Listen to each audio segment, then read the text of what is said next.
அனைவருக்கும் வணக்கம். என் லைஃப்பில் இந்த மாதிரி ஒரு பெயின்ஃபுல்லான ஒரு சுச்சுவேஷனை நான் ஃபேஸ் பண்ணதே கிடையாது.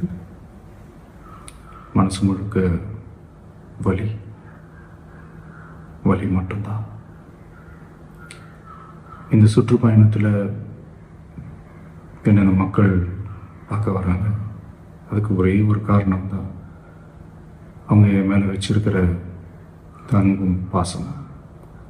அந்த அன்புக்கும் பாசத்துக்கும் நான் எப்பவும் கடமைப்பட்டிருக்கிறேன்.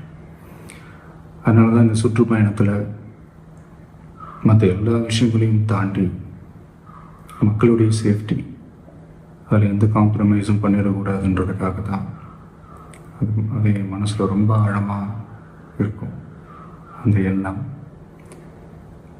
அதனால தான் இந்த அரசியல் காரணங்கள் எல்லாத்தையும் தவிர்த்துட்டு ஒதுக்கி வச்சுட்டு மக்களுடைய சேஃப்டி மட்டும் மைண்டில் வச்சுக்கிட்டு அதுக்கான இடங்களை சூஸ் பண்ணுறது, அதுக்கான இடங்களை பார்த்து பெர்மிஷன் கேட்குறது, போலீஸ் டிபார்ட்மெண்ட்டில் அதை ரிக்வெஸ்ட் பண்ணி கேட்போம். ஆனால் நடக்கக்கூடாதது நடந்துருச்சு. ஆனால் மனுஷன் தானே, அந்த நேரத்தில் அத்தனை பேர் பாதிக்கப்பட்டு இருக்கும்போது எப்படி அந்த ஊரை விட்டுட்டு என்னால் கிளம்பி வர முடியும்? நான் திரும்ப போகணும்னு இருந்துச்சுன்னா அதை ஒரு காரணம் காட்டி அங்கே வேறு சில பதட்டமான சுச்சுவேஷன்ஸ், வேறு சில அசம்பாவிதங்கள் அந்த மாதிரி எதுவும் நடந்துடக்கூடாதுன்றதுக்காக தான் நான் அவாய்ட் பண்ணேன். இந்த நேரத்தில் சொந்தங்களை இழந்து தவிக்கிற அத்தனை குடும்பங்களுக்கும் என்னுடைய ஆழ்ந்த இரங்கலை தெரிவிச்சுக்கிறேன். எனக்கு தெரியும், என்ன சொன்னாலும் இது ஈடேயாகாதுன்னு எனக்கு தெரியும்.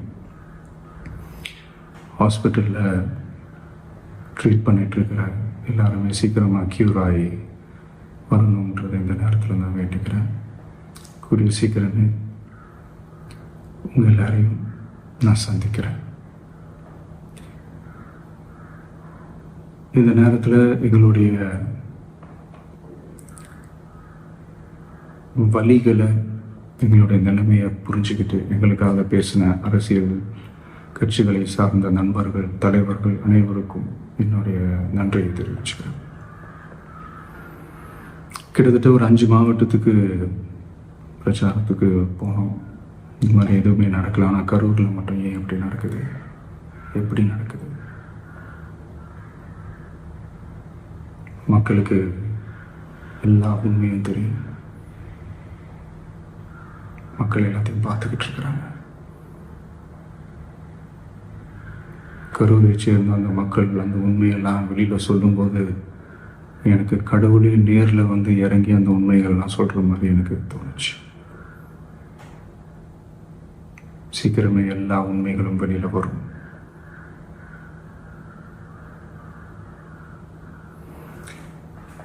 எங்களுக்கு தரப்பட்ட இடத்துல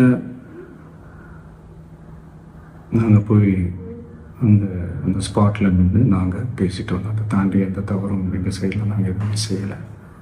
பட் இருந்தாலும் எங்கள் கட்சியை சேர்ந்த நிர்வாகிகள், தோழர்கள் மேலே எஃப்ஐஆர், அது மட்டும் இல்லை சோஷியல் மீடியாவை சேர்ந்த நண்பர்கள், தோழர்கள் அவங்க மேலே எஃப்ஐஆர்லாம் போட்டு இப்போ பிடிச்சிட்டு இருக்கிறாங்க.